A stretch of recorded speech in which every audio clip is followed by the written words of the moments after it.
I'm Bob Duff, the sports columnist of the Windsor Star, and I'm joined today by Dr. McGrory, a psychologist who has worked with junior hockey players, and we're going to talk about some recent issues, obviously, that have made the pressures and stress that junior hockey players face.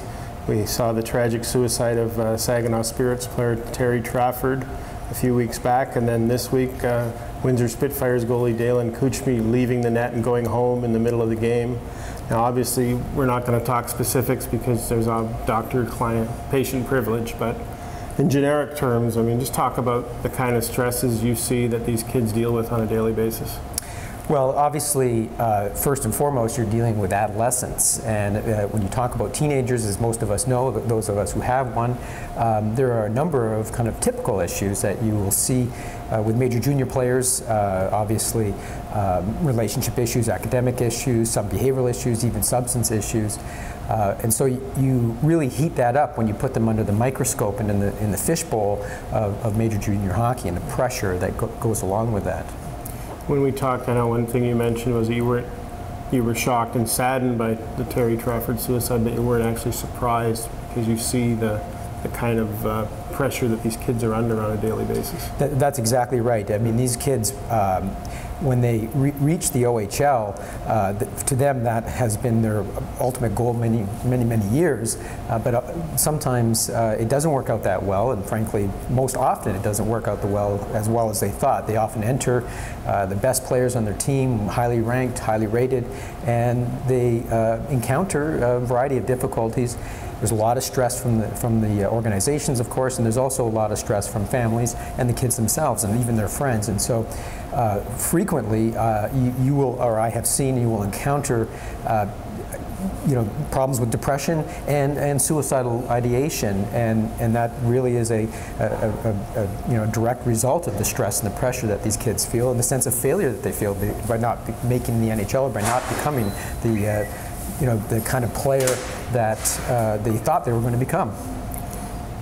Now you look at a situation where you've got a normal teenager. I've got a girl that's about to be 17, right, and there's enough trauma and drama going on there, but they're not living in a fishbowl, they're not being scrutinized by the media, and they're also not in a situation where basically they've got to make their dream happen by the time they're 20 or they feel like a failure.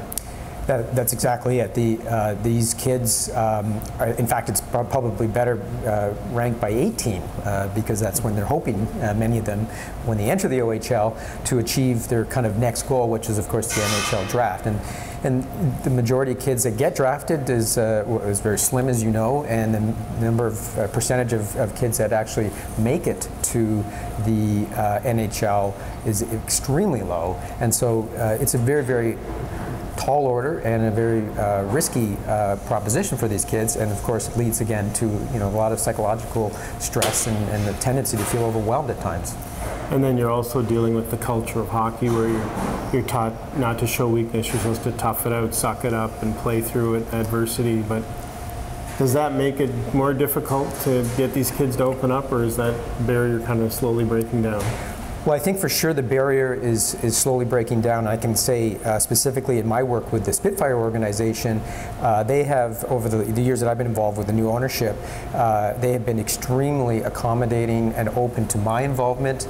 The message to the players has always been that they want them, the ownership and the management want them to access psychological services for whatever reason. There's no stigma.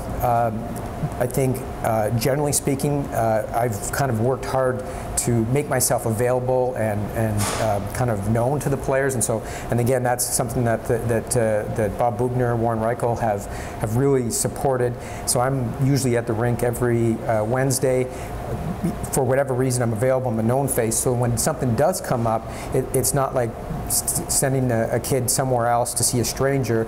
It's kind of like you're part of the team, and you kind of are part of the inner circle, so to speak, which I think really helps. And I think the Spitfires have really done a good job at that. I don't think we were talking about this last night. I don't think there are any other teams in the OHL that have a regular face psychologist in the organization. And I know that kind of on a bigger level, the OHL is kind of looking at this and has continued to talk about this being a more prominent aspect of the service that they provide to their players.